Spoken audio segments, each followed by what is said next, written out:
ਡੋਲਨ ਤੇ ਰਾਖੋ ਪ੍ਰਭੂ। ਡੋਲਨ ਤੇ ਰਾਖੋ ਪ੍ਰਭੂ,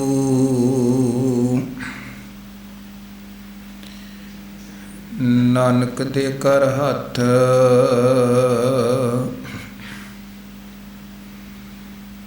ਡੋਲਨ ਤੇ ਰਾਖੋ ਪ੍ਰਭੂ, ਨਾਨਕ ਦੇ ਕਰ ਹੱਥ।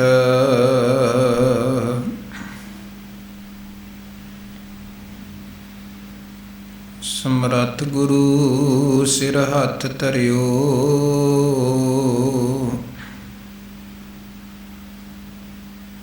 ਗੁਰ ਕੀਨੀ ਕਿਰਪਾ ਹਰ ਨਾਮ ਦਿਓ। ਗੁਰ ਕੀਨੀ ਕਿਰਪਾ ਹਰ ਨਾਮ ਦਿਓ। ਜਿਸ ਦੇਖ ਚਰਨ ਅਗਨ ਹਰਿਓ,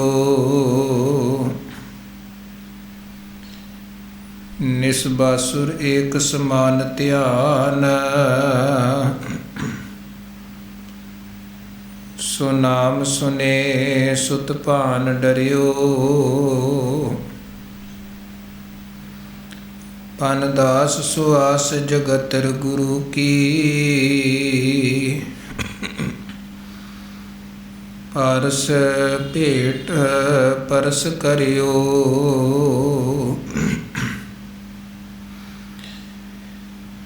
ਰਾਮਦਾਸ ਗੁਰੂ ਹਰ ਸਤ ਕੀਓ। ਸਮਰੱਥ ਗੁਰੂ ਸਿਰ ਹੱਥ ਧਰਿਓ, ਪਨ ਦਾਸ ਸੁਆਸ ਜਗਤਰ ਗੁਰੂ ਕੀ। ਪਾਰਸ ਭੇਟ ਪਰਸ ਕਰਿਓ,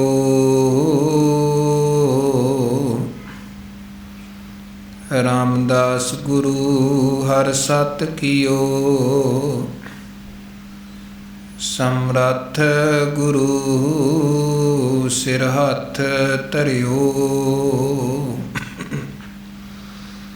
ਫਿਰ ਕਵਨ ਕਵਨ ਗੁਣ ਕਹਿ ਗਾਵਾਂ, ਤੂੰ ਸਾਹਿਬ ਗੁਣੀ ਨਿਧਾਨਾ। ਤੁਮਰੀ ਮਹਿਮਾ ਬਰਨ ਨਾ ਸਕੂੰ, ਤੂੰ ਠਾਕੁਰ ਊਚ ਭਗਵਾਨਾ। ਤੁਮਰੀ ਮਹਿਮਾ ਬਰਨ ਨ ਸਕੂੰ, ਤੂੰ ਠਾਕੁਰ ਊਚ ਭਗਵਾਨਾ।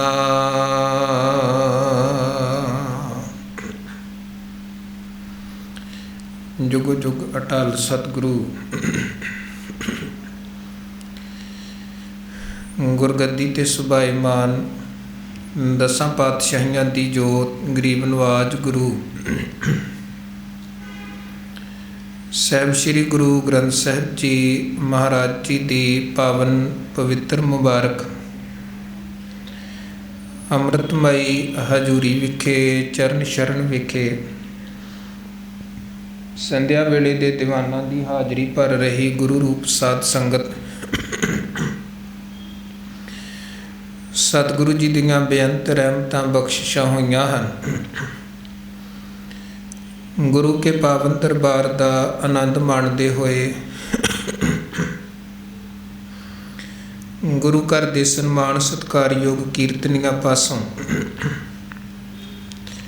ਪਾਵਨ ਬਾਣੀ ਦੇ ਸ਼ਬਦ ਕੀਰਤਨ ਪਿਆਰ ਔਰ ਸਤਿਕਾਰ ਸਹਿਤ ਆਪ ਜੀ ਨੇ ਸ਼ਰਵਣ ਕੀਤੇ ਹਨ ਔਰ ਇਹਨਾਂ ਘੜੀਆਂ ਨੂੰ ਸਫਲਿਆਂ ਬਣਾਇਆ ਹੈ, ਸਕਾਰਤ ਬਣਾਇਆ ਹੈ। ਉਪਰੰਤ ਆਓ ਭਗਤ ਕਬੀਰ ਸਾਹਿਬ ਜੀ ਦੇ ਪਾਵਨ ਪਵਿੱਤਰ ਬਚਨਾਂ ਦੀ ਅੰਮ੍ਰਿਤਮਈ ਸਲੋਕਾਂ ਦੀ ਵਿਚਾਰ ਦੀ ਸਾਂਝ ਪਾਈਏ। ਸਭ ਤੋਂ ਪਹਿਲਾਂ ਗੁਰੂ ਬਖਸ਼ੀ ਫਤਿਹ ਪ੍ਰਵਾਨ ਕਰੋ। ਅਦਬ ਪਿਆਰ ਸਤਿਕਾਰ ਸਹਿਤ ਆਖੋ ਜੀ ਵਾਹਿਗੁਰੂ ਜੀ ਕਾ ਖਾਲਸਾ, ਵਾਹਿਗੁਰੂ ਜੀ ਕੀ ਫਤਿਹ।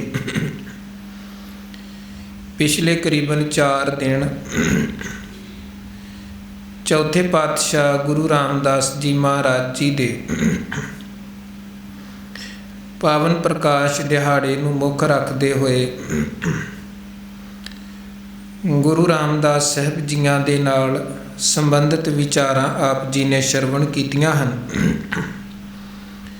ਉਸ ਤੋਂ ਪਹਿਲਾਂ ਜੋ ਭਗਤ ਕਬੀਰ ਸਾਹਿਬ ਜੀ ਦੇ ਪਾਵਨ ਪਵਿੱਤਰ ਸ਼ਲੋਕਾਂ ਦੀ ਵਿਚਾਰ ਦੀ ਲੜੀ ਚੱਲ ਰਹੀ ਸੀ,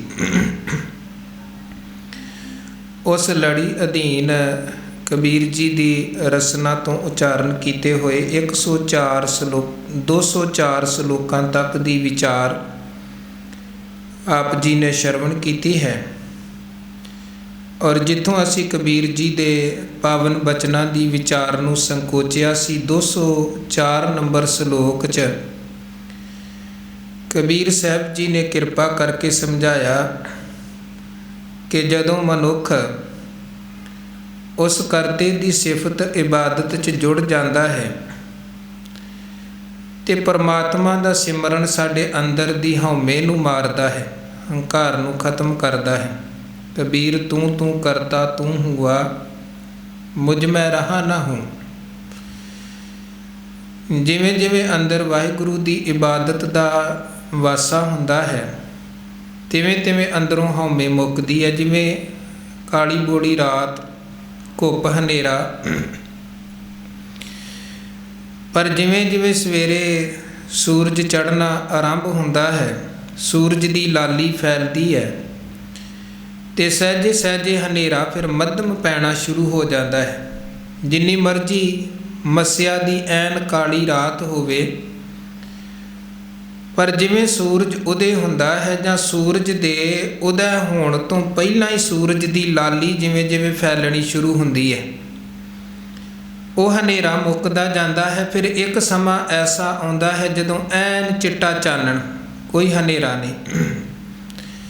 ਇਸੇ ਤਰ੍ਹਾਂ ਜਦੋਂ ਅਸੀਂ ਕਰਤੇ ਦੀ ਮਾਲਕ ਦੀ ਇਬਾਦਤ 'ਚ ਜੁੜਦੇ ਹਾਂ, ਜੀਵਨ ਅੰਦਰ ਜਿਹੜਾ ਹਉਮੈ ਦਾ ਹੰਕਾਰ ਦਾ ਘੁੱਪ ਹਨੇਰਾ ਹੈ, ਉਹ ਫਿਰ ਘੁੱਪ ਹਨੇਰਾ ਮੁੱਕਦਾ ਹੈ ਤੇ ਅੰਦਰ ਸੱਚ ਦਾ, ਨਾਮ ਦਾ, ਗੁਰੂ ਗਿਆਨ ਦਾ ਪ੍ਰਕਾਸ਼ ਔਰ ਚਾਨਣ ਵਰਤਦਾ ਹੈ।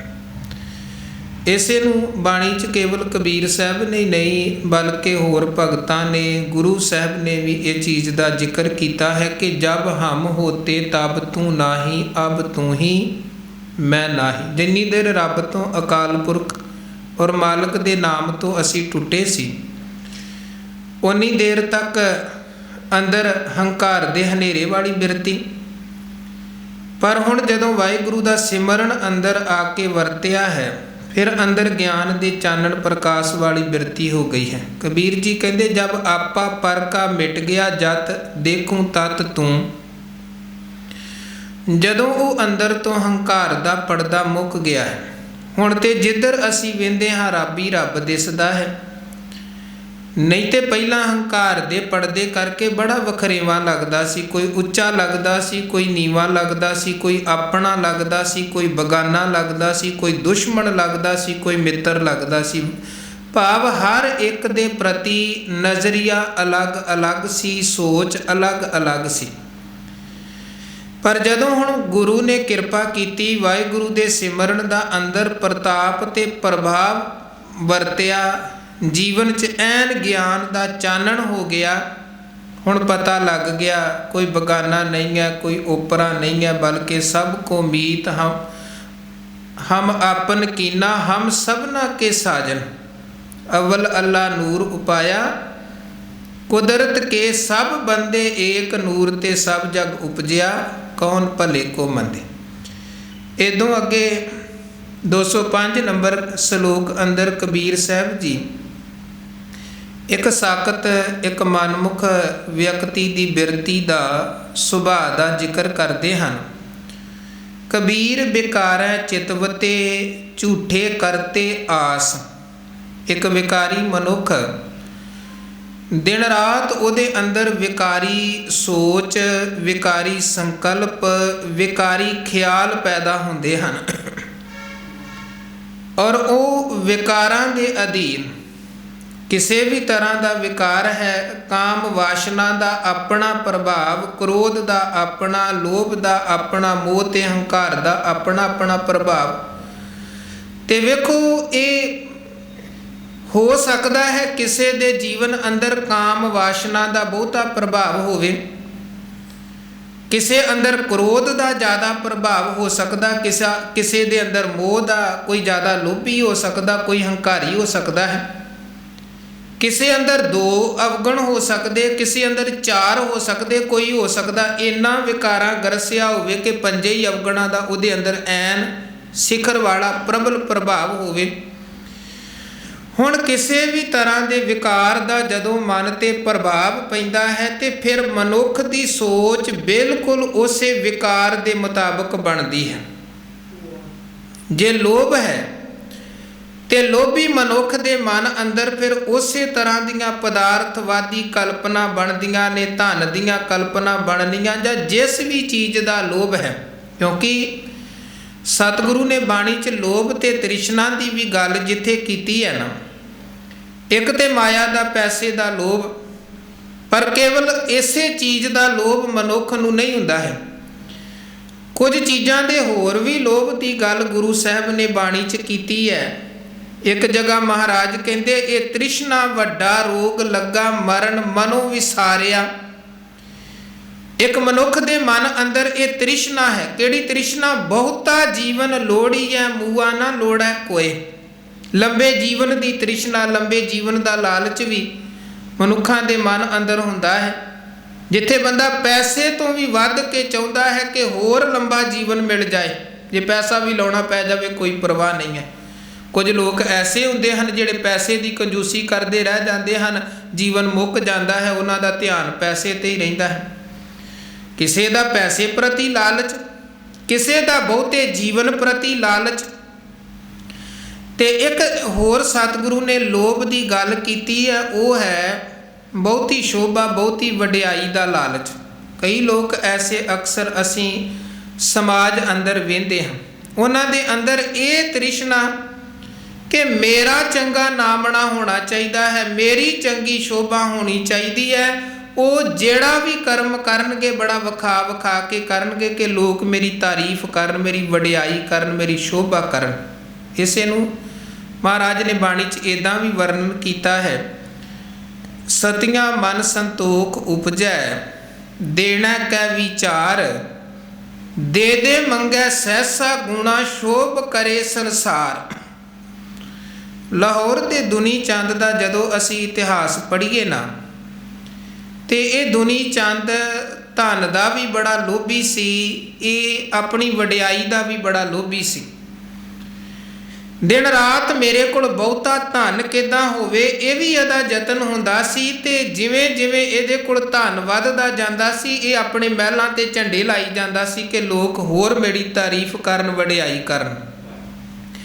ਸੋ ਇਹ ਇੱਕ ਐਸਾ ਲਾਲਚ ਵੀ ਜੀਵਾਂ ਦੇ ਮਨ ਅੰਦਰ ਹੁੰਦਾ। ਗੁਰੂ ਨਾਨਕ ਮਹਾਰਾਜ ਨੇ ਜਪਜੀ ਸਾਹਿਬ ਦੀ 7ਵੀਂ ਪੌੜੀ 'ਚ ਇਸ ਗੱਲ ਦਾ ਜ਼ਿਕਰ ਕੀਤਾ ਹੈ। ਉੱਥੇ ਲੰਬੀ ਉਮਰ ਦੀ ਗੱਲ ਵੀ ਗੁਰੂ ਨੇ ਕੀਤੀ ਹੈ, ਸ਼ੋਭਾ ਵਡਿਆਈ ਦੀ ਗੱਲ ਵੀ ਕੀਤੀ ਹੈ, ਪਰ ਨਾਲ ਇੱਕ ਗੱਲ ਕਹੀ ਹੈ ਕਿ ਤੇਰੀ ਲੰਬੀ ਉਮਰ ਵੀ ਤਾਂ ਸਫਲ ਹੈ ਜੇ ਤੂੰ ਰੱਬ ਨੂੰ ਧਿਆਉਂਦਾ, ਫਿਰ ਤੇ ਤੇਰੀ ਲੰਬੀ ਉਮਰ ਵੀ ਸਫਲ। ਬਲਕਿ ਬਾਣੀ 'ਚ ਤਾਂ ਇੱਥੋਂ ਤੱਕ ਕਿਹਾ ਗਿਆ ਕਿ ਧਨ ਵੀ ਉਹਨਾਂ ਦਾ ਸਫਲ ਜੇ ਬੰਦਾ ਰੱਬ ਨੂੰ ਧਿਆਉਂਦਾ ਪਿਆ ਹੈ, ਕਿਉਂਕਿ ਰੱਬ ਨੂੰ ਧਿਆਉਣ ਵਾਲੇ ਦਾ ਕਮਾਉਣ ਦਾ ਤਰੀਕਾ ਵੀ ਉੱਤਮ ਹੋਏਗਾ, ਉਹਦਾ ਖਰਚਣ ਵਰਤਣ ਦਾ ਤਰੀਕਾ ਵੀ ਉੱਤਮ ਹੋਏਗਾ। ਉੱਥੇ ਮਹਾਰਾਜ ਜੀ ਦੇ ਬਚਨ ਹਨ, ਤਿਨਕਾ ਖਾਦਾ ਪਹਿਨਦਾ ਮਾਇਆ ਸਭ ਪਵਿੱਤ ਹੈ, ਜੋ ਨਾਮ ਹਰ ਰਾਤੇ। ਜਿਹੜੇ ਵਾਹਿਗੁਰੂ ਦੇ ਨਾਮ ਇਬਾਦਤ ਦੇ ਰੰਗ 'ਚ ਰੰਗੇ ਨੇ, ਤਿਨਕਾ ਖਾਦਾ, ਉਹਨਾਂ ਦਾ ਖਾਦਾ ਵੀ ਪਵਿੱਤਰ ਹੈ, ਕਿਉਂਕਿ ਉਹਨਾਂ ਦਾ ਖਾਣਾ, ਇੱਕ ਤੇ ਉਹ ਬੇਈਮਾਨੀ ਦੀ ਕਮਾਈ ਨਹੀਂ ਖਾਂਦੇ, ਜਿਹੜੀ ਸਭ ਤੋਂ ਵੱਡੀ ਗੱਲ ਹੈ। ਦੂਜੇ ਨੰਬਰ ਤੇ ਉਹ ਜਿਹੜਾ ਭੋਜਨ ਆਹਾਰ ਵੀ ਖਾਂਦੇ ਹਨ, ਤੇ ਉਹਨਾਂ ਦਾ ਆਹਾਰ ਕੋਈ ਚਸਕਿਆਂ ਵਾਲਾ ਆਹਾਰ, ਜ਼ੁਬਾਨ ਦੇ ਸਵਾਦਾਂ ਵਾਲਾ ਆਹਾਰ ਨਹੀਂ ਹੁੰਦਾ ਹੈ, ਬਲਕਿ ਤੇ ਉਹ ਬਿਲਕੁਲ ਸਧਾਰਨ, ਥੋੜਾ ਸੋਵੇਂ ਥੋੜਾ ਹੀ ਖਾਵੇ ਵਾਲਾ, ਸੰਜਮ ਦੇ ਨਾਲ ਉਹਨਾਂ ਦਾ ਖਾਣਾ ਹੁੰਦਾ ਹੈ। ਕਿਉਂਕਿ ਪਤਾ ਹੈ ਕਿ ਜਿੱਦਾਂ ਦਾ ਅੰਨ ਉੱਦਾਂ ਦਾ ਮਨ। ਜੇ ਭੋਗੀ ਬਣਾਂਗੇ ਤੇ ਫਿਰ ਕੱਲ ਨੂੰ ਰੋਗ ਵੀ ਪੈਦਾ ਹੋਣਗੇ। ਇਸ ਕਰਕੇ ਭਾਈ ਗੁਰਦਾਸ ਸਾਹਿਬ ਕਹਿੰਦੇ ਗੁਰਮੁਖ ਬੜਾ ਸੰਜਮੀ ਹੋ ਕੇ ਖਾਂਦਾ ਤੇ ਸੌਂਦਾ ਹੈ। ਉਹ ਉਹਨਾਂ ਦੇ ਬਚਨ ਹਨ, ਹਉ ਤਿਸ ਘੋੜ ਕਮਾਇਆ, ਥੋੜਾ ਸੋਵੈ ਥੋੜਾ ਹੀ ਖਾਵੇ। ਖਾਣ ਦੇ ਵਿੱਚ ਸੌਣ ਦੇ ਵਿੱਚ ਸੰਜਮ। ਤੇ ਜਿਹਦਾ ਖਾਣਾ ਐਨ ਸੰਜਮੀ ਖਾਣਾ ਹੈ, ਬੇਈਮਾਨੀ ਦੀ ਕਮਾਈ ਜਿਹੜਾ ਨਹੀਂ ਖਾਂਦਾ ਹੈ, ਉਹਦਾ ਖਾਣਾ ਵੀ ਗੁਰੂ ਕਹਿੰਦੇ ਸਮਝੋ ਪਵਿੱਤਰ ਹੈ। ਔਰ ਫਿਰ ਤਿਨਕਾ ਖਾਦਾ ਪਹਿਨਦਾ, ਉਹਨਾਂ ਦਾ ਪਹਿਨਣਾ ਵੀ ਪ੍ਰਵਾਨ ਹੈ, ਪਾਕ ਪਾਵਨ ਹੈ, ਕਿਉਂਕਿ ਉਹਨਾਂ ਨੂੰ ਪਹਿਨਣ ਦੀ ਇੱਕ ਮਰਿਆਦਾ ਦਾ ਪਤਾ ਹੈ। ਵੇਖੋ ਕੋਈ ਵੀ ਕਰਮ ਹੈ, ਜੇ ਇੱਕ ਮਰਿਆਦਾ, ਜੇ ਇੱਕ ਡਿਸਿਪਲਿਨ 'ਚ ਰਹਿ ਕੇ ਅਸੀਂ ਕਰਮ ਕਰਦੇ ਹਾਂ ਤੇ ਕਰਮ ਸਕਾਰਥ ਹੈ। ਗੱਲ ਉਦੋਂ ਵਿਗੜਦੀ ਹੈ ਜਦੋਂ ਅਸੀਂ ਮਰਿਆਦਾ ਨੂੰ, ਡਿਸਿਪਲਿਨ ਨੂੰ ਭੰਗ ਕਰਦੇ ਹਾਂ। ਉਹ ਭਾਵੇਂ ਸਾਡੇ ਖਾਣ ਪ੍ਰਤੀ ਹੋਵੇ, ਭਾਵੇਂ ਸਾਡੇ ਪਹਿਨਣ ਪ੍ਰਤੀ ਹੋਵੇ, ਚਾਹੇ ਸਾਡੇ ਕਮਾਉਣ ਪ੍ਰਤੀ ਹੋਵੇ, ਚਾਹੇ ਸਾਡੇ ਖਰਚਣ ਪ੍ਰਤੀ ਹੋਵੇ। ਹਰ ਚੀਜ਼ ਦੀ ਇੱਕ ਮਰਿਆਦਾ ਹੈ। ਜੇ ਤੇ ਉਸ ਮਰਿਆਦਾ 'ਚ ਰਹਿ ਕੇ ਬੰਦਾ ਕਰਮ ਕਰ ਰਿਹਾ ਹੈ, ਫਿਰ ਤੇ ਉਹਦਾ ਇੱਕ ਇੱਕ ਕਰਮ ਸਕਾਰਥ ਹੈ। ਤੇ ਜਿੱਥੇ ਉਹਨੇ ਮਰਿਆਦਾ ਨੂੰ ਭੰਗ ਕਰ ਦਿੱਤਾ ਤੇ ਬਸ ਲੋਭ ਲਾਲਚ ਤ੍ਰਿਸ਼ਨਾ ਤੇ ਨਾ ਖਾਣ, ਨਾ ਪਹਿਨਣ, ਨਾ ਹੰਡਾਉਣ, ਨਾ ਕਮਾਉਣ 'ਚ ਕੋਈ ਸੰਜਮ ਹੈ। ਜੇ ਕਮਾਉਂਦਾ ਹੈ ਤਾਂ ਲੁੱਟਾਂ, ਜੇ ਵਰਤਦਾ ਹੈ ਤਾਂ ਨਸ਼ੇ, ਜੇ ਖਾਂਦਾ ਹੈ ਤੇ ਤਾਂ ਵਿਸ਼ਈ ਪਦਾਰਥਾਂ ਦੇ ਭੋਗ, ਤੇ ਜੇ ਪਹਿਨਦਾ ਹੈ ਤੇ ਫਿਰ ਵੀ ਭੜਕਾਊ ਲਿਬਾਸ। ਤੇ ਫਿਰ ਉੱਥੇ ਸਤਿਗੁਰੂ ਸੱਚੇ ਪਾਤਸ਼ਾਹ ਕਹਿੰਦੇ ਉਹਦਾ ਖਾਣਾ ਵੀ ਫਿਟਕਾਰ, ਉਹਦਾ ਪਹਿਨਣਾ ਵੀ ਫਿਟਕਾਰ, ਉਹਦਾ ਕਮਾਉਣਾ ਵੀ ਤੇ ਉਹਦਾ ਖਰਚਣਾ ਵੀ ਫਿਟਕਾਰ। ਇੱਕ ਵਿਦਵਾਨ ਦੇ ਬੜੇ ਪਿਆਰੇ ਬਚਨ ਹਨ। ਉਹ ਕਹਿੰਦਾ ਪਾਪੀ ਕੋ ਦੁੱਖ ਦੇਤ ਹੈ, ਆਵਤੀ ਜਾਤੀ ਮਾਇਆ। ਇਤਿਹਾਸ 'ਚੋਂ ਆਪਾਂ ਪੜ੍ਹੀਏ ਨਾ, ਕੱਲ੍ਹ ਗੁਰੂ ਰਾਮਦਾਸ ਸਾਹਿਬ ਜੀ ਦਾ ਪ੍ਰਕਾਸ਼ ਦਿਹਾੜਾ ਆਪਾਂ ਮਨਾਇਆ। ਉਹਨਾਂ ਦੇ ਪੁੱਤਰ ਪ੍ਰਿਥੀ ਚੰਦ। ਹੁਣ ਪ੍ਰਿਥੀ ਚੰਦ ਬਾਰੇ ਵੇਖੋ, ਗੁਰੂ ਅਰਜਨ ਦੇਵ ਜੀ ਮਹਾਰਾਜ ਦੇ ਭਰਾ। ਮਾਇਆ ਬੜੀ ਉਹਨਾਂ ਦੇ ਕੋਲ ਤੇ ਮਾਇਆ ਖਰਚਦੇ ਵੀ ਹਨ, ਪਰ ਜਦੋਂ ਮਾਇਆ ਉਹ ਕਮਾਉਂਦੇ ਨੇ ਤੇ ਉਹਨਾਂ ਦਾ ਮਾਇਆ ਕਮਾਉਣ ਦਾ ਤਰੀਕਾ ਕੀ ਹੈ। ਗੁਰੂ ਘਰ ਵੱਲ ਸੰਗਤਾਂ ਆਉਂਦੀਆਂ ਨੇ, ਧੰਨ ਗੁਰੂ ਅਰਜਨ ਦੇਵ ਜੀ ਮਹਾਰਾਜ ਦੇ ਦਰਬਾਰ, ਤੇ ਪ੍ਰਿਥੀ ਚੰਦ ਨੇ ਰਸਤੇ 'ਚ ਆਪਣੇ ਬੰਦੇ ਬਿਠਾ ਦਿੱਤੇ। ਜਿੰਨੀਆਂ ਸੇਵਾਵਾਂ ਭਿਟਾਵਾਂ ਗੁਰੂ ਘਰ ਵੱਲ ਆਉਂਦੀਆਂ ਨੇ, ਰਸਤੇ 'ਚ ਹੀ ਪ੍ਰਿਥੀ ਚੰਦ ਉਹ ਭਿਟਾਵਾਂ ਲਈ ਜਾਂਦਾ ਹੈ। ਗੁਰੂ ਦਰਬਾਰ ਤੱਕ, ਗੁਰੂ ਘਰ ਤੱਕ ਉਹ ਮਾਇਆ ਪਹੁੰਚਣ ਹੀ ਕੋਈ ਨਹੀਂ ਦਿੰਦਾ ਹੈ। ਤੇ ਸੰਗਤ ਨੂੰ ਇਸ ਗੱਲ ਕਰਕੇ ਧੋਖਾ ਦਿੱਤਾ ਜਾ ਰਿਹਾ ਹੈ ਜੀ ਗੁਰੂ ਦੇ ਪੁੱਤਰ ਦੇ ਕੋਲ, ਗੁਰੂ ਦੇ ਭਰਾ ਦੇ ਕੋਲ ਹੀ ਸਾਰੀਆਂ ਰਸਦਾਂ ਬਸਤਾਂ ਪਹੁੰਚ ਰਹੀਆਂ ਨੇ, ਗੁਰੂ ਘਰ ਹੀ ਸਾਰਾ ਕੁਝ ਪਹੁੰਚ ਰਿਹਾ ਹੈ। ਇੱਦਾਂ ਫਿਰ ਇੱਕ ਪਾਸੇ ਗੁਰੂ ਤੋਂ ਪੜਦਾ, ਇੱਕ ਪਾਸੇ ਸੰਗਤ ਦੇ ਨਾਲ ਧੋਖਾ ਕਰਕੇ, ਤੇ ਇੱਦਾਂ ਫਿਰ ਪ੍ਰਿਥੀ ਚੰਦ ਮਾਇਆ, ਪੈਸੇ, ਧਨ ਇਕੱਠੇ ਕਰਦਾ ਹੈ। ਚੋਖੀ ਮਾਇਆ ਉਹਨੇ ਇਕੱਠੀ ਕਰ ਲਈ ਹੈ। ਹੁਣ ਅੱਗੇ ਉਹਦਾ ਮਾਇਆ ਦਾ ਖਰਚਣ ਦਾ ਤਰੀਕਾ ਵੇਖੋ। ਜਿਹੜੀ ਗੱਲ ਆਪਾਂ ਕਰ ਰਹੇ ਨਾ, ਪਾਪੀ ਕੋ ਦੁੱਖ ਦੇਤ ਹੈ, ਆਵਤੀ ਜਾਤੀ ਮਾਇਆ। ਪਾਪੀ ਬੰਦੇ ਦਾ ਕਮਾਉਣ ਦਾ ਤਰੀਕਾ ਵੀ ਮਾੜਾ ਤੇ ਉਹਦਾ ਖਰਚਣ ਦਾ ਤਰੀਕਾ ਵੀ ਮਾੜਾ ਹੁੰਦਾ ਹੈ। ਉਹ ਜਦੋਂ ਖਰਚਦਾ ਹੈ ਤੇ ਕਿੰਨੀਆਂ ਇਤਿਹਾਸ 'ਚ ਘਟਨਾਵਾਂ ਨੇ ਕਿ ਗੁਰੂ ਅਰਜਨ ਦੇਵ ਜੀ ਮਹਾਰਾਜ ਜੀ ਤੇ ਹਮਲਾ ਕਰਵਾਉਣ ਦੇ ਲਈ ਕਦੇ ਉਹ ਸੁਲਹੀ ਖਾਂ ਨੂੰ ਪੈਸੇ ਦਿੰਦਾ ਹੈ, ਕਦੇ ਉਹ ਸੁਲਭੀ ਖਾਂ ਨੂੰ ਪੈਸੇ ਦਿੰਦਾ ਹੈ ਕਿ ਤੁਸੀਂ ਗੁਰੂ ਅਰਜਨ ਦੇਵ ਤੇ ਹਮਲਾ ਕਰਕੇ ਤੇ ਗੁਰੂ ਨੂੰ ਖਤਮ ਕਰੋ। ਮਾਇਆ ਵੇਖੋ ਕਿੱਧਰ ਖਰਚ ਰਿਹਾ ਹੈ, ਆਪਣੇ ਭਰਾ ਨੂੰ ਹੀ ਮਰਵਾਉਣ ਤੇ ਪੈਸੇ ਖਰਚ ਰਿਹਾ ਹੈ। ਬਹੁਤ ਛੋਟੀ ਉਮਰ ਹੈ ਸ਼੍ਰੀ ਹਰਗੋਬਿੰਦ ਸਾਹਿਬ ਜੀ ਦੀ, ਗੁਰੂ ਹਰਗੋਬਿੰਦ ਸਾਹਿਬ 6ਵੇਂ ਪਾਤਸ਼ਾਹ, ਉਹਨਾਂ ਨੂੰ ਮਰਵਾਉਣ ਦੇ ਲਈ ਪ੍ਰਿਥੀ ਚੰਦ ਕਦੇ ਦਾਈ ਨੂੰ ਪੈਸੇ ਦਿੰਦਾ ਹੈ, ਕਦੇ ਸਪੇਰੇ ਨੂੰ ਪੈਸੇ ਦਿੰਦਾ, ਕਦੇ ਖਿਡਾਵੇ ਨੂੰ ਪੈਸੇ ਦਿੰਦਾ, ਕਦੇ ਕਿਸੇ ਹੋਰ ਨੂੰ ਪੈਸੇ ਦੇ ਕੇ ਭੇਜਦਾ ਹੈ ਕਿ ਜਾਓ ਬਾਲਕ ਤੇ ਹਮਲਾ ਕਰਕੇ ਤੇ ਬਾਲਕ ਨੂੰ ਖਤਮ ਕਰ ਦਿਓ। ਹੁਣ ਉਹਦਾ ਕਮਾਉਣ ਦਾ ਤਰੀਕਾ ਵੀ ਮਾੜਾ, ਉਹਦਾ ਖਰਚਣ ਦਾ ਤਰੀਕਾ ਵੀ ਮਾੜਾ। ਉਹਦੇ ਲਈ ਤੇ ਮਾਇਆ ਜ਼ਹਿਰ ਹੈ। ਪਰ ਦੂਜੇ ਪਾਸੇ ਜਿਹੜਾ ਬੰਦਾ ਈਮਾਨ ਦੇ ਨਾਲ ਕਮਾਉਂਦਾ ਹੈ ਤੇ ਈਮਾਨ ਦੇ ਨਾਲ ਖਰਚ ਰਿਹਾ ਹੈ, ਕਿੰਨੀਆਂ ਇਤਿਹਾਸ 'ਚੋਂ ਹੀ ਸਾਨੂੰ ਮਿਸਾਲਾਂ ਮਿਲਦੀਆਂ ਨੇ। ਧੰਨ ਗੁਰੂ ਤੇਗ ਬਹਾਦਰ ਮਹਾਰਾਜ ਜੀ ਦੇ ਅਨੰਨ ਸਿੱਖ ਭਾਈ ਮੱਖਣ ਸ਼ਾਹ, ਦੇਸ਼ਾਂ ਵਿਦੇਸ਼ਾਂ 'ਚ ਗੁਰੂ ਕੇ ਸਿੱਖ ਦਾ ਵਪਾਰ ਚੱਲਦਾ ਹੈ, ਪਰ ਗੁਰੂ ਕਾ ਸਿੱਖ ਈਮਾਨ ਦੇ ਨਾਲ ਕਿਰਤ ਕਰ ਰਿਹਾ ਹੈ, ਕਿਉਂਕਿ ਗੁਰੂ ਵੀ ਉਹਦੀ ਬਾਂਹ ਫੜਦੇ ਨੇ ਜਿਹਦੇ ਜੀਵਨ ਅੰਦਰ ਗੁਰੂ ਕੀ ਸਿੱਖੀ ਤੇ ਈਮਾਨ ਹੈ। ਜਿਹੜਾ ਇਸ ਭਰੋਸੇ ਦੇ ਨਾਲ ਜਿਉਂਦਾ ਹੈ ਕਿ ਗੁਰ ਮੇਰੇ ਸੰਗ ਸਦਾ ਹੈ ਨਾਲੇ, ਇਦਾਂ ਦੇ ਸੇਵਕ ਨੂੰ ਤੇ ਸਤਿਗੁਰ ਆਪ ਸਿੱਖ ਨੂੰ ਨੇੜੇ ਹੋ ਕੇ ਵਰਤਾ ਕੇ ਵਿਖਾਉਂਦੇ ਨੇ ਕਿ ਸਿੱਖਾਂ ਮੈਂ ਤੇਰੇ ਤੋਂ ਦੂਰ ਨਹੀਂ ਹਾਂ, ਮੈਂ ਤੇਰੇ ਨਾਲ ਹਾਂ। ਸੇਵਕ ਕੋ ਨਿਕਟੀ ਹੋਏ ਦਿਖਾਵੇ, ਇਹ ਗੁਰੂ ਦਾ ਬਿਰਦ ਹੈ। ਪਰ ਕਿਹੜੇ ਸਿੱਖ ਦੇ ਪ੍ਰਤੀ ਜਿਹੜਾ ਸਿੱਖ ਵਾਕਿਆ ਹੀ ਗੁਰੂ ਨਾਲ ਜੁੜ ਕੇ ਈਮਾਨ ਵਾਲਾ ਜੀਵਨ ਬਤੀਤ ਕਰ ਰਿਹਾ ਹੈ, ਈਮਾਨ ਨਾਲ ਕਮਾਉਂਦਾ ਹੈ, ਈਮਾਨ ਦੇ ਨਾਲ ਖਰਚਦਾ ਹੈ, ਗੁਰੂ ਦੀਆਂ ਖੁਸ਼ੀਆਂ ਮਿਲਦੀਆਂ ਨੇ, ਗੁਰੂ ਆਪ ਸਹਾਈ ਹੁੰਦੇ ਹਨ। ਸੋ ਮਹਾਰਾਜ ਕਹਿੰਦੇ ਮਨਮੁਖ ਦਾ ਤੇ ਖਾਣਾ ਵੀ ਮਾੜਾ, ਪਹਿਨਣਾ ਵੀ ਮਾੜਾ, ਕਮਾਉਣਾ ਵੀ ਮਾੜਾ, ਖਰਚਣਾ ਵੀ ਮਾੜਾ, ਪਰ ਗੁਰਮੁਖ ਦੇ ਲਈ ਸਾਰਾ ਕੁਝ ਸਫਲ ਹੈ, ਕਿਉਂਕਿ ਉਹ ਵਾਹਿਗੁਰੂ ਦੇ ਨਾਮ 'ਚ ਜੁੜ ਕੇ ਐਨ ਧਰਮ ਨੂੰ ਸਾਹਮਣੇ ਰੱਖ ਕੇ ਖਾਂਦਾ ਪਿਆ, ਪਹਿਨਦਾ ਪਿਆ, ਕਮਾਉਂਦਾ ਪਿਆ, ਹੰਡਾਉਂਦਾ ਪਿਆ। ਉੱਥੇ ਮਹਾਰਾਜ ਜੀ ਦੇ ਬਚਨ ਹਨ, ਤਿਨਕਾ ਖਾਧਾ ਪਹਿਨਦਾ ਮਾਇਆ ਸਭ ਪਵਿੱਤ ਹੈ, ਜੋ ਨਾਮ ਹਰ ਰਾਤੇ। ਹੁਣ ਕਬੀਰ ਸਾਹਿਬ ਕਹਿੰਦੇ ਵਿਸ਼ਈ ਮਨੁੱਖ ਵਿਕਾਰੈ ਚਿਤਵਤੇ, ਹਰ ਵਕਤ ਵਿਕਾਰਾਂ ਦੀ ਚਿਤਵਨੀ ਉਹਦੇ ਮਨ ਅੰਦਰ ਲੱਗੀ ਰਹਿੰਦੀ ਹੈ। ਤੇ ਵਿਕਾਰਾਂ ਦੀ ਚਿਤਵਨੀ ਕੀ ਹੈ ਕਿ ਜੋ ਦੂਜੇ ਦੇ ਕੋਲ ਹੈ ਉਹ ਵੀ ਮੇਰਾ ਹੋ ਜਾਏ।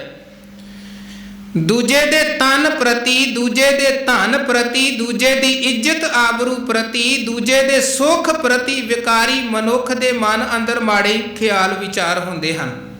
ਤੇ ਮਾੜੀਆਂ ਇੱਛਾਵਾਂ ਮਨ 'ਚ ਰੱਖ ਕੇ, ਮਾੜੀਆਂ ਵਿਉਂਤਾਂ ਮਨ 'ਚ ਬਣਾਉਂਦਿਆਂ ਹੋਇਆ ਤੇ ਇੱਦਾਂ ਫਿਰ ਵਿਕਾਰੀ ਬੰਦਾ ਚਿਤਵਦਾ ਰਹਿੰਦਾ, ਸੋਚਦਾ ਰਹਿੰਦਾ ਮੈਂ ਇੱਧਰੋਂ ਕਿੱਦਾਂ ਲੁੱਟ ਲਵਾਂ, ਉੱਧਰੋਂ ਕਿੱਦਾਂ ਲੁੱਟ ਲਵਾਂ, ਉਹ ਚੀਜ਼ ਵੀ ਕਿੱਦਾਂ ਮੇਰੇ ਹੱਥ ਆ ਜਾਵੇ। ਤੇ ਮਹਾਰਾਜ ਕਹਿੰਦੇ ਮਨੋਰਥ ਕੋਏ ਨਾ ਪੂਰੇ ਹੋ, ਚਾਲੇ ਊਠ ਨਿਰਾਸ। ਬੜੀਆਂ ਲੋਭ ਦੀਆਂ ਲਹਿਰਾਂ ਅੰਦਰ ਉਛਾਲੇ ਮਾਰਦੀਆਂ ਹਨ, ਪਰ ਮਨੋਰਥ ਕੋਈ ਨਹੀਂ ਪੂਰਾ ਹੁੰਦਾ ਹੈ। ਭਾਵੇਂ ਉਹ ਬਹੁਤ ਕੁਝ ਬੇਈਮਾਨੀਆਂ ਕਰਕੇ ਖੱਟ ਵੀ ਲੈਂਦਾ ਹੈ, ਪਰ ਅਖੀਰ ਉਹਨੂੰ ਨਿਰਾਸ਼ ਹੋ ਕੇ ਤੇ ਖਾਲੀ ਹੱਥ ਸੰਸਾਰ ਤੋਂ ਜਾਣਾ ਪੈਂਦਾ ਹੈ। ਕਿਉਂਕਿ ਇੱਕ ਤੇ ਹੈ ਗੁਰਮੁਖ ਦਾ ਜਾਣਾ, ਚੱਲਿਆ ਪਤ ਸਿਉ ਜਨਮ ਸਵਾਰ ਵਾਜਾ ਵਾਏ ਸੀ। ਗੁਰਮੁਖ ਦਾ ਜਾਣਾ, ਗੁਰਮੁਖ ਜਨਮ ਸਵਾਰ, ਦਰਗਾਹ ਚੱਲਿਆ ਸੱਚੀ ਦਰਗਾਹ ਜਾਏ, ਸੱਚਾ ਪਿੜ ਮੱਲਿਆ। ਇਹ ਤੇ ਹੈ ਗੁਰਮੁਖ ਦਾ ਜਾਣਾ। ਵੇਖੋ ਜਾਣਾ ਤੇ ਸਭ ਨੇ ਹੈ, ਪਰ ਗੱਲ ਇਹ ਹੈ ਕਿ ਗੁਰਮੁਖ ਜੀਵਨ ਬਤੀਤ ਕਰਕੇ ਜਾਂਦੇ ਪਏ ਆ ਕਿ ਮਾਇਆਧਾਰੀ ਮਨਮੁਖੀ ਜੀਵਨ ਬਤੀਤ ਕਰਕੇ ਜਾ ਰਹੇ। ਮਨਮੁਖ ਬਾਰੇ ਮਹਾਰਾਜ ਕਹਿੰਦੇ ਵੱਡਾ ਹੋਆ ਦੁਨੀਦਾਰ, ਗਲ ਸੰਗਲ ਘੱਟ ਚਲਾਇਆ। ਹੁਣ ਉਹ ਦੁਨੀਦਾਰ ਵੱਡਾ ਹੋਇਆ ਦਾ ਭਾਵ ਹੈ ਚੜ੍ਹਾਈ ਕਰ ਗਿਆ, ਤੇ ਉਹ ਤਾਂ ਫਿਰ ਸਮਝੋ ਉਹਦੀ ਆਤਮਾ ਨੂੰ ਤੇ ਸੰਗਲ ਪਾ ਕੇ ਹੀ ਅੱਗੇ ਧਰਮ ਰਾਏ ਤੇ ਜੰਮ ਖੜਦੇ ਹਨ, ਔਰ ਨੰਗਾ ਦੋਜਕ ਚਾਲਿਆਂ ਵਾਲੀ ਉਹਦੇ ਜੀਵਨ ਦੀ ਖੇਡ ਬਣਦੀ ਹੈ ਜਿਹੜਾ ਮਨਮੁਖ ਹੈ। ਉਹ ਤੇ ਇੱਥੇ ਦੁੱਖ ਘਨੇਰਿਆਂ ਅੱਗੇ ਠੌਰ ਨਾ ਠਾਉ, ਇੱਥੇ ਵੀ ਦੁੱਖ ਭੋਗਣੇ ਪੈਂਦੇ ਨੇ, ਅੱਗੇ ਰੱਬੀ ਦਰਗਾਹ ਦੇ ਵਿੱਚ ਵੀ ਉਹਨੂੰ ਠੋਕਰਾਂ ਤੇ ਦੁੱਖ ਹੀ ਸਹਿਣੇ ਪੈਂਦੇ ਹਨ। ਇਸ ਕਰਕੇ ਸਤਿਗੁਰੂ ਸੱਚੇ ਪਾਤਸ਼ਾਹ ਜੀ ਨੇ ਜੋ ਸਾਨੂੰ ਗੁਰਮੁਖ ਜੀਵਨ ਦੀ ਸੇਧ ਪਾਵਨ ਬਾਣੀ ਦੇ ਰਾਹੀਂ ਬਖਸ਼ਿਸ਼ ਕੀਤੀ ਹੈ, ਜੋ ਗੁਰਮਤਿ ਮਰਿਆਦਾ ਹਮੇਸ਼ਾ ਸਾਨੂੰ ਸੱਚ ਦੀ ਵਿਚਾਰ ਦ੍ਰਿੜ ਕਰਵਾਉਂਦੀ ਹੈ, ਉਹ ਗੁਰੂ ਕੀਆਂ ਵਿਚਾਰਾਂ ਨੂੰ ਜੀਵਨ ਦਾ ਆਧਾਰ ਬਣਾ ਕੇ ਉੱਤਮ ਜੀਵਨ ਬਣਾ ਕੇ ਇਹ ਜੀਵਨ ਬਤੀਤ ਕਰਨਾ ਹੈ, ਤਾਂ ਕਿ ਸਾਡਾ ਆਇਆ ਸਫਲ ਹੋ ਸਕੇ, ਪ੍ਰਵਾਨ ਹੋ ਸਕੇ। ਤੇ ਉਹ ਤਾਂ ਹੀ ਹੋ ਸਕਦਾ ਹੈ ਜੇ ਕਰਤੇ ਦੀ ਇਬਾਦਤ ਨਾਮ ਬਾਣੀ ਸਿਮਰਨ ਦੇ ਨਾਲ ਜੁੜਾਂਗੇ। ਜਿਨੀ ਨਾਮ ਧਿਆਇਆ ਗਏ ਮਸ਼ਕਤ ਘਾਲ, ਨਾਨਕ ਤੇ ਮੁਖ ਉਜਲੇ ਕੀਤੀ ਛੁੱਟੀ ਨਾਲ। ਇੰਨੀਆਂ ਬੇਨਤੀਆਂ ਪ੍ਰਵਾਨ ਕਰਨੀਆਂ ਜੀ। ਵਿਚਾਰਾਂ ਕਰਦਿਆਂ ਹੋਈਆਂ ਬੇਅੰਤ ਭੁੱਲਾਂ ਗਲਤੀਆਂ ਤਰੁੱਟੀਆਂ ਅਣਜਾਣ ਦਾ ਸਰਾ ਸਮਝਦਿਆਂ ਨਾ ਚਿਤਾਰਨੀਆਂ। ਬਹੁਤ ਹੀ ਸਤਿਕਾਰਯੋਗ ਭਾਈ ਸਾਹਿਬ ਭਾਈ ਦਵਿੰਦਰ ਸਿੰਘ ਜੀ ਖਾਲਸਾ ਸੁਹਾਣੇ ਵਾਲੇ ਪਹੁੰਚ ਚੁੱਕੇ ਹਨ। ਹਰ ਮਹੀਨੇ ਦੇ ਪਹਿਲੇ ਮੰਗਲਵਾਰ ਸਤਿਕਾਰਯੋਗ ਵੀਰ ਜੀ ਤੇ ਜਥੇ ਵੱਲੋਂ ਹਾਜ਼ਰੀ ਭਰੀ ਜਾਂਦੀ ਹੈ। ਪਿਛਲੇ ਸਮੇਂ 'ਚ ਭਾਵੇਂ ਸਮਾਗਮਾਂ 'ਚ ਰੁਕਾਵਟ ਆਈ ਸੀ, ਪਰ ਪਿਛਲੇ ਮਹੀਨੇ ਤੋਂ ਸਮਾਗਮ ਫੇਰ ਆਰੰਭ ਹੋਏ ਹਨ। ਵੀਰ ਜੀ ਪਹੁੰਚੇ ਹਨ, ਜਥਾ ਪਹੁੰਚਿਆ ਹੈ। ਜੀ ਆਇਆਂ ਨੂੰ ਸਤਿਗੁਰੂ ਮਿਹਰ ਕਰਨ, ਸਮੂਹ ਜਥੇ ਦੇ ਸੀਸ ਤੇ ਮਿਹਰ ਭਰਿਆ ਹੱਥ ਰੱਖਣ, ਤੰਦਰੁਸਤੀਆਂ ਚੜ੍ਹਦੀ ਕਲਾ ਦੀਆਂ ਦਾਤਾਂ ਬਖਸ਼ਣ, ਤਾਂ ਕਿ ਆਪ ਜੀ ਇਸੇ ਤਰ੍ਹਾਂ ਗੁਰੂ ਸੰਗਤ ਗੁਰੂ ਪੰਥ ਦੀਆਂ ਸੇਵਾਵਾਂ ਕਰਦੇ ਰਹਿਣ। ਜੀ ਆਇਆਂ ਸਮੂਹ ਜਥੇ ਨੂੰ, ਭਾਈ ਸਾਹਿਬ ਜੀ ਨੂੰ। ਹੁਣ ਭਾਈ ਸਾਹਿਬ ਜੀ ਆਪ ਜੀ ਦੇ ਨਾਲ ਨਾਮ ਸਿਮਰਨ ਸ਼ਬਦ ਕੀਰਤਨ ਦੀ ਸਾਂਝ ਪਾਉਣਗੇ। ਸੋ ਆਪ ਜੀ ਨੇ ਇਸੇ ਤਰ੍ਹਾਂ ਇਕਾਗਰਤਾ ਬਣਾ ਗੁਰੂ ਦਰਬਾਰ ਵਿਖੇ ਜੁੜ ਮਿਲ ਬੈਠ ਸਤਿਗੁਰਾਂ ਦੀਆਂ ਖੁਸ਼ੀਆਂ ਲੈਣੀਆਂ, ਕਥਾ ਕੀਰਤਨ ਨਾਮ ਸਿਮਰਨ ਦਾ ਆਨੰਦ ਮਾਣਨਾ ਜੀ। ਭੁੱਲਾਂ ਚੁੱਕਾਂ ਦੀ ਖਿਮਾ ਕਰਨੀ, ਫਤਿਹ ਪ੍ਰਵਾਨੋ। ਵਾਹਿਗੁਰੂ ਜੀ ਕਾ ਖਾਲਸਾ ਵਾਹਿਗੁਰੂ ਜੀ ਕੀ ਫਤਿਹ।